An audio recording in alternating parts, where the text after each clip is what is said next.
Yeah, hi again, everyone. Hope you enjoyed the lunch as much as I did. So I think this is about where I left off.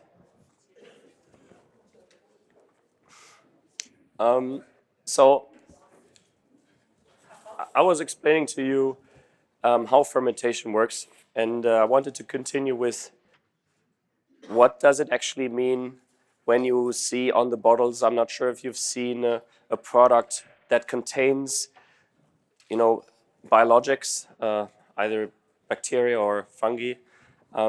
Usually they have a measure of colony forming units per milliliter or per gram if it's a dry product. And what does that actually mean? And it's quite important. And I think it's important for you to understand the differences in the products, so you can actually understand, okay, what does this number actually mean? Because there are quite some differences out there in the market. And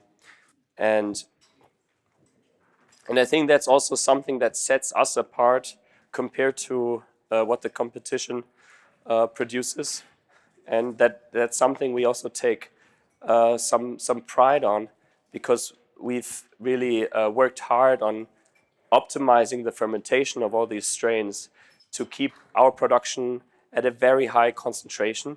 So that's also one of the reasons why you only need to use so little for a large amount of acreage to get that impact. And that's because of the high amount of spores in our product. And how is this measurement of spores or active ingredient in this bottle actually performed? And it's actually a bit too simple. I mean, nowadays there's also other ways of doing this. So actually the industry is turning towards automation of this process. At the moment, it is mostly still done like shown here in the lab, with dilution steps and then plating on agar plates, and then you count the spores. So there's several ways how to automate this to try and also take the human error out of that equation, because of course that makes it a bit let's say inaccurate. So how does it work? In general, you have a liquid, fermentation, shake flask, that's what you call it, or bench flask. That's usually an overnight culture of bacteria. So you cultivate it, and then you put it into the cereal dilution, and then you plate it out. And usually the first dilution steps show such a high concentration of spores that it's impossible to count by a human being. It doesn't make sense, because also the bacteria just grow into each other. They cover like the whole agar plate, so it's difficult to distinguish colony forming units from each other. And but you want to know, okay, how many spores are actually in the whole product, right?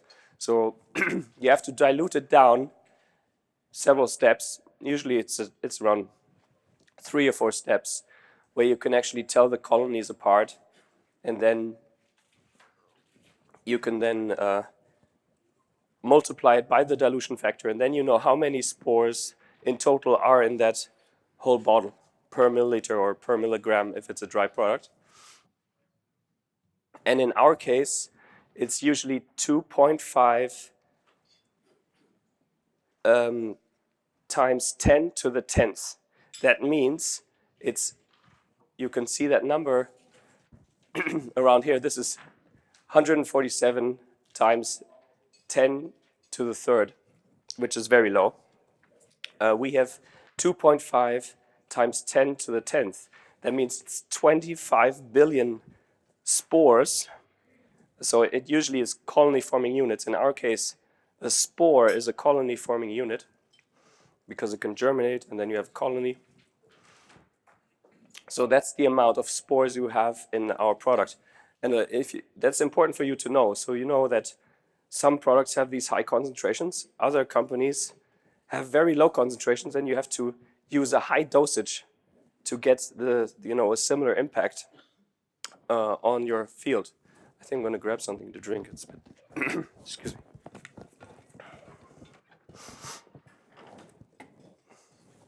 So I just wanted to impress that upon you, because that's very important to know if you want to understand the market in terms of biologics.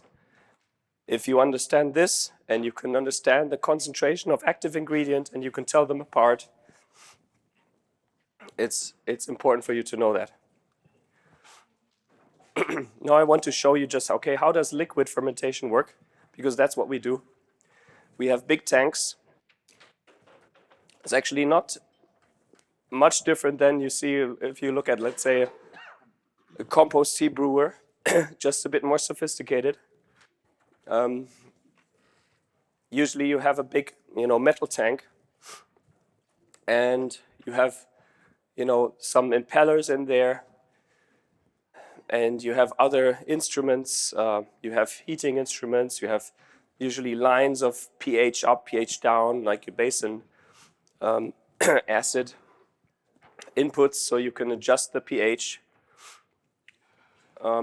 Before you do the fermentation, everything is sterilized.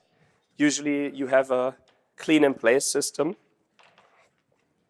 and also a SIP, a sterilization in place. So usually that is done with, steam. So you go at a very high temperature. Usually it's over 121 degrees. And then you kill everything inside this vessel. So it's completely sanitized. And then you can do a pure culture. So you put your medium, your fermentation, ingredients, the food for the microbes, sterile water. Usually the water is put in there first, and then you can sterilize that. Then you add all the nutrients, and then you inoculate with the pre-culture, as we call it. Depending on the size of this vessel, you need to also adjust the volume of the pre-culture. And then you let it run. So then you try to make the conditions perfect for the type of microbe. It could be a certain pH. It could be also different steps along the growth. It could be that you have to add supplements at some point. It could be also temperature range that you have to drive to perfect the cultivation of the strain. And it could take from 24 to 40 hours or even longer. And then you add, and that's optional depending also on the strain.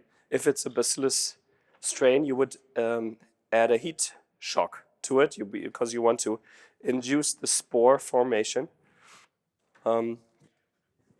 So you increase the temperature at the end, and then you harvest the spores. So I think I can skip this. I just wanted to show you also, because there's not only liquid fermentation, there's also dry fermentation, or let's say solid state.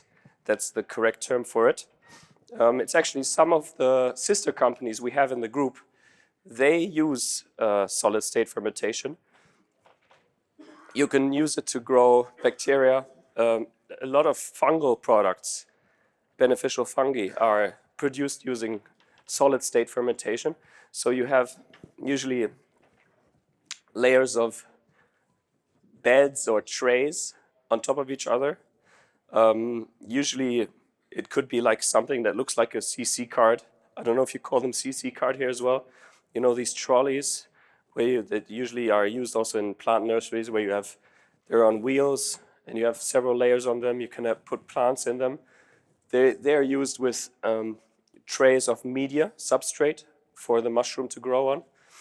And then they are put into climate chambers or incubation chambers. And they're where they set up the correct environment for the fungi to grow. That's one way.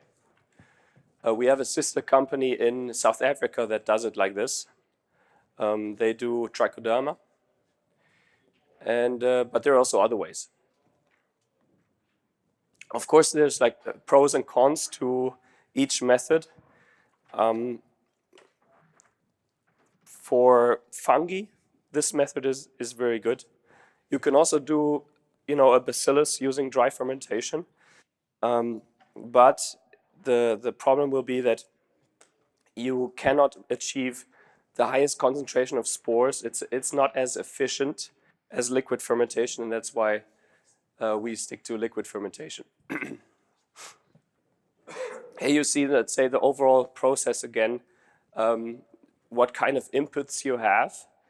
So usually the nutrients are made from, of course, usually plant-based, but we also have, for example, skimmed milk powder, or could be other protein sources, nitrogen sources that go into the fermentation. And then, of course, you need the inoculation material, so the spores of the strain you want to grow. And yeah, that's how, let's say, a total liquid fermenter could look like, with all the equipment that is attached to it on the left side, which shows you that this whole system can be quite complicated. But I think the main things I already explained to you. You have pH sensors, you have EC sensors. Something that is very important is like oxygen level, especially with bacillus. They require a lot of oxygen. So the oxygen levels have to be very high. And that's a big problem for many companies that are dealing in this space, because you have to, what happens if you grow a bacteria or, organism like this?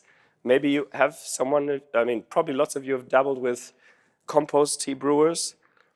What happens when you ferment something for 24 hours? Usually there's lots of air going in, right? Have any of you seen some foam happening? Is there foam? Usually yes, right? There's lots of foam. And that's one of the issues that happens also here.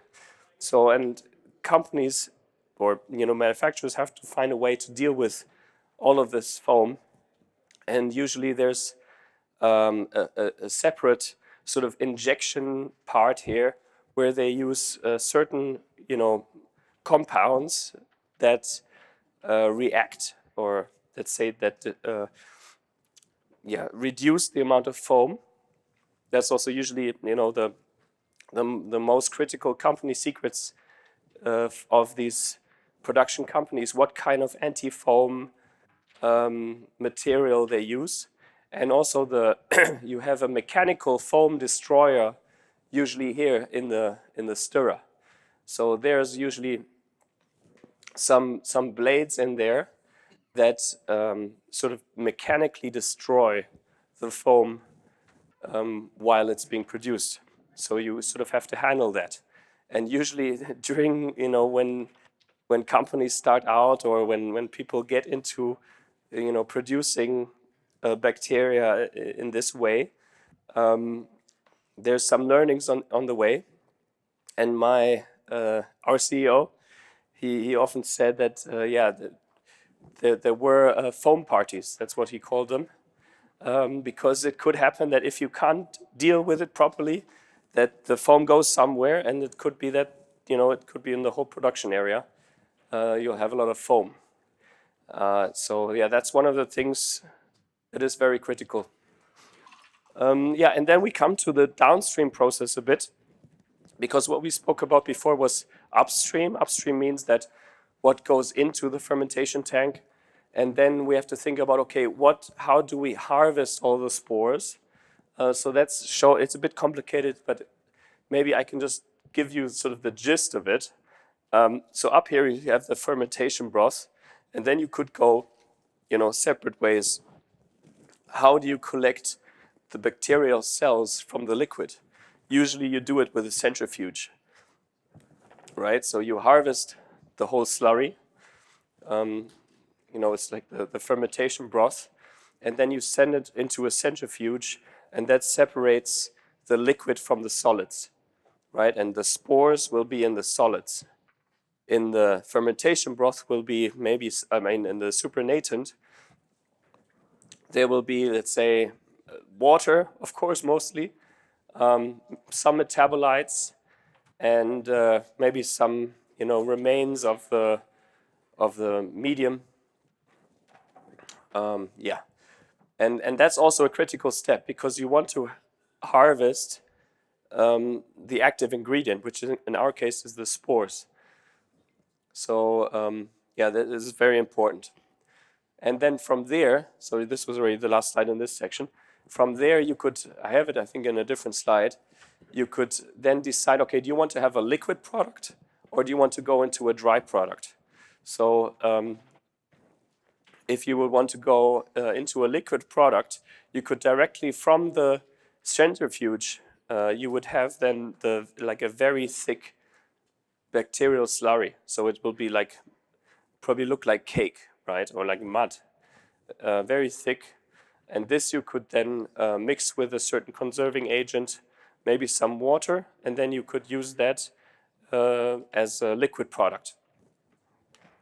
Or you could go into a dry product that would be maybe good for a seed treatment or something like that. And you would further dry it down. And then you would go into a freeze dryer, for example, or a spray dryer.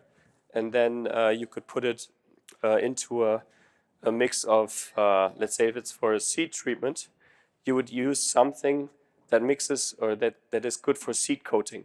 That could be talcum as a typical example.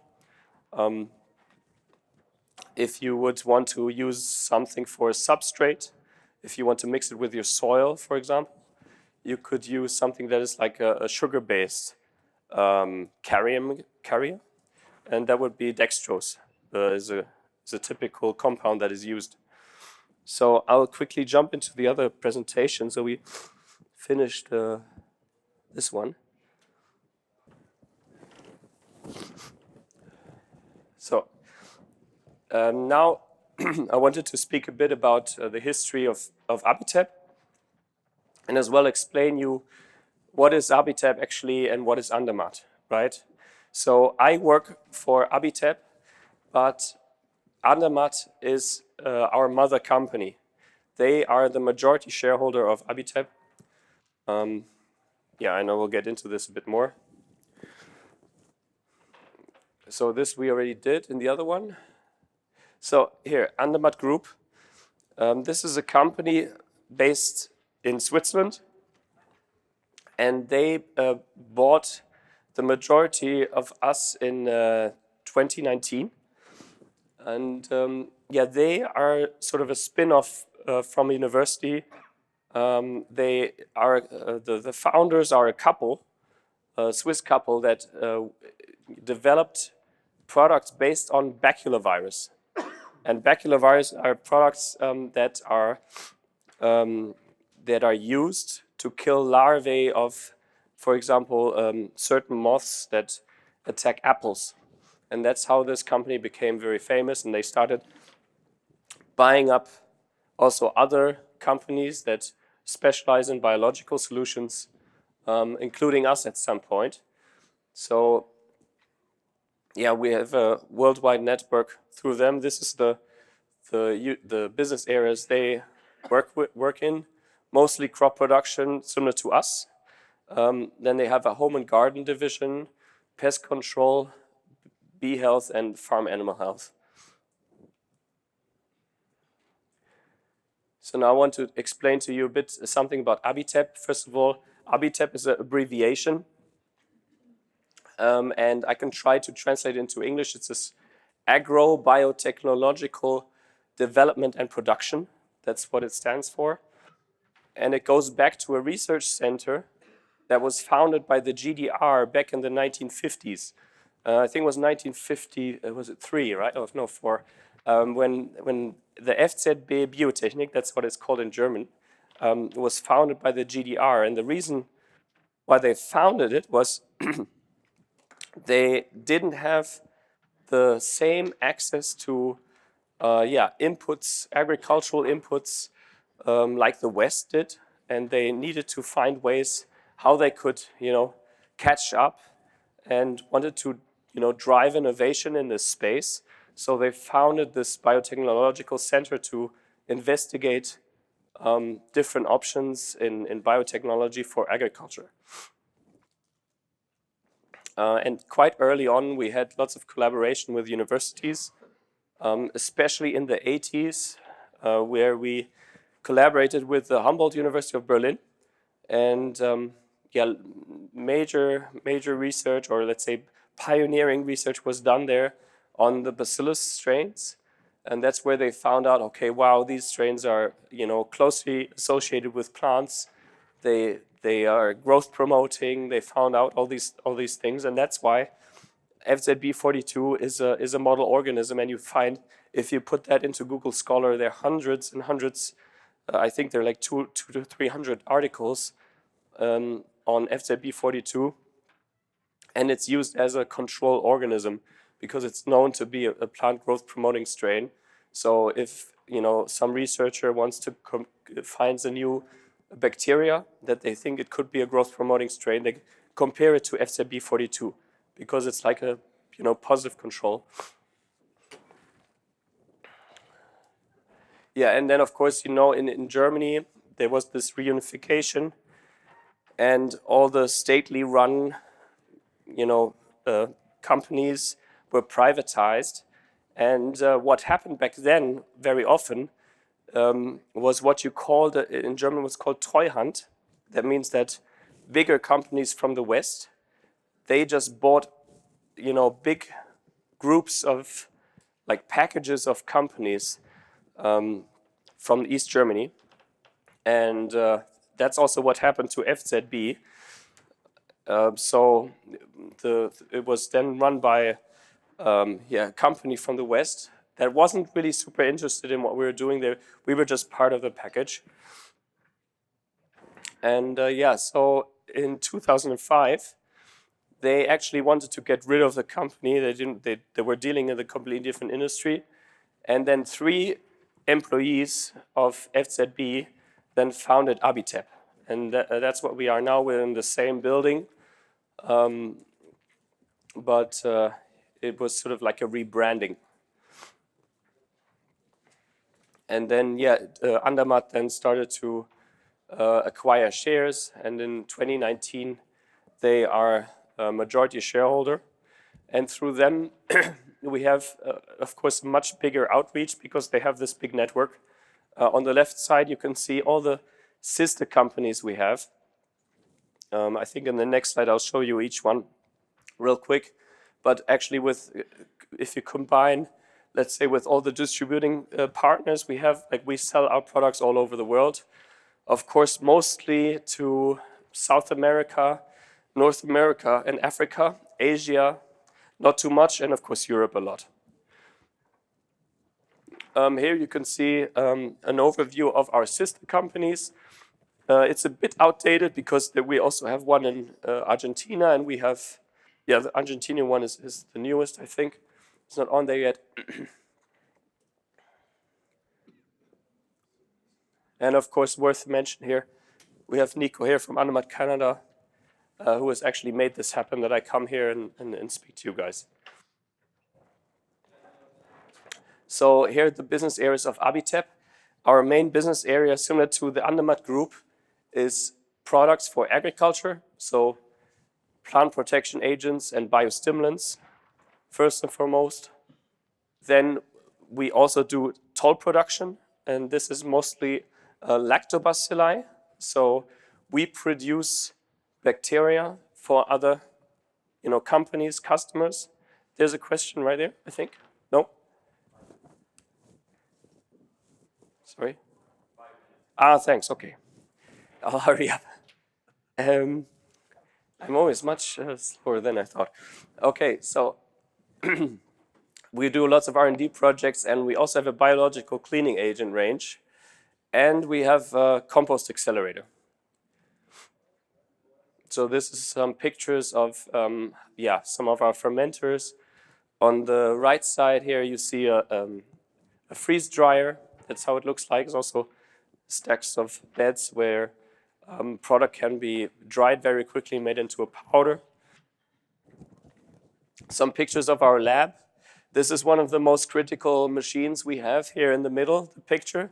because that's where we do optimization of fermentations. So if we have a new microbe or want to optimize a certain microbe, we can compare the different, fermentations with each other in real time, and then we can see, okay, if we change a certain parameter or modify maybe the recipe a bit, what happens to the fermentation itself, and what is the best way to do it. This is the overall production process. And as I mentioned before, it starts with, let's say, a cell culture, which we have in our bank. We have several thousands of strains in our strain base, and they're stored at minus 80 degrees in a certain conserving agent. It's usually a glycerol in a small tube. And from there, we go into a small flask. It's usually like an overnight culture. Then we go into the pre-fermenter. That could be from 15 liters to maybe even higher. This could also go 100 liters or 600 liters. And then we go into the big tank from here. And the big tanks, we have one 5,000 liter and one 7,200 liter. And that's not even big. If you talk to other companies, there are tanks used for liquid fermentation that go up to 100,000 liters. Once the fermentation is done, it goes into the centrifuge. We discard the supernatant. We only take the spores, and then you can either go into liquid and dry. Our two main products, maybe you heard about them already. On the left side, you see it's Fosbach. It's based on the strain FZB45.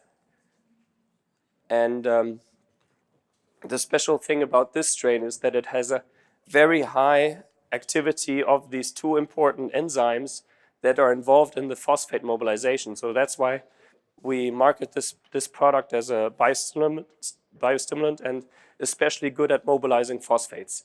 On the other side, we have Amiprotec 42, and it's based on a very similar strain. This is actually the one which I mentioned before, the model organism we're very proud of.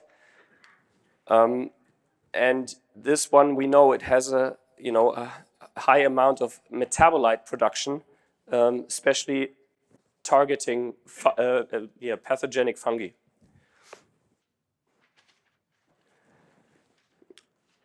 So we mainly use spores because they're very good as a product. They can withstand 4 years at room temperature. There's not many products in the biological space that you can store like that. Here's some results of the spore stability. I'm going to quickly jump through a few things. Here you can just see some trials done on potatoes where we use our product, and the damage of potatoes was compared here, and how the marketable yield was really much increased if you add this product to the potatoes. Here, the same thing, only just adding as well a chemical control, and you can see that the biological product was better than the chemical control. And the interesting thing about Amiprotec 42 is this product. We know how good it is against fungal pathogens. That's why we want to place it as a fungicide.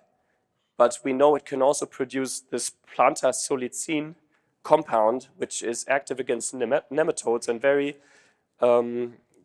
very successful in Brazil. It's called Nambac over there. You can Google that, figure it out. Very successful as a nematicide. Maybe you have issues with nematodes as well. You want to try it out, please do so. But of course, it's not registered as that here, so we cannot claim it. These are the main target pests. And I think I'm almost done here. So I think I'll probably have to skip through most of the stuff that I wanted to show you. Maybe one last product I wanted to show you, because I think It's not so well known yet, but I think it could be one of the best products for Canada. And this is sort of our third generation strain. The other two is like first and second generation. This is our sort of one of the newest products we have. It's called Tundra Bug, and it's based on Bacillus atrophaeus. And the special thing about this strain is that it's active at lower temperatures. The other two strains we have is active starting from 12 degrees. This one is already active at 8 degrees, and that makes quite a difference in the cultivating cycle.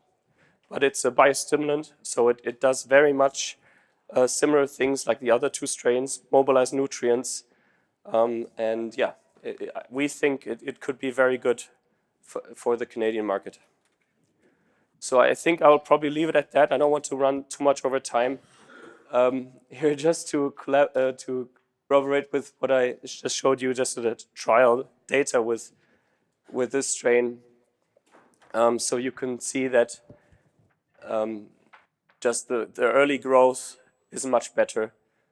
This is done on corn, obviously, but we've done trials on many different crops, and yeah, we're very, very happy with the product.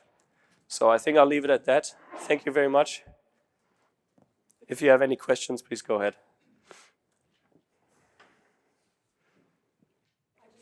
Yeah. I know you said all raw materials were GMO free. Are you talking about the bacteria as well? All the products? Yes, we don't genetically modify the bacteria. Yeah.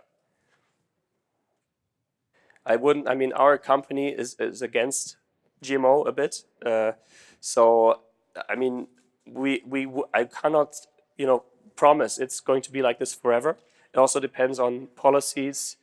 In Europe, we're very much against GMO, but it could be part of the future, especially once we are fully in control of what we're doing and we fully understand, I think, the potential risks in what we're doing.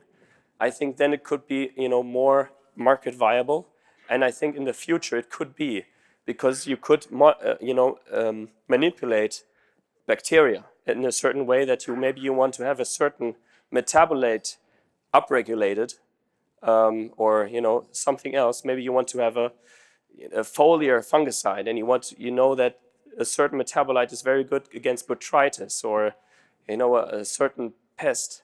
Then you could manipulate, of course, this bacteria that this kind of metabolite is produced a lot. So I think that will happen in the future.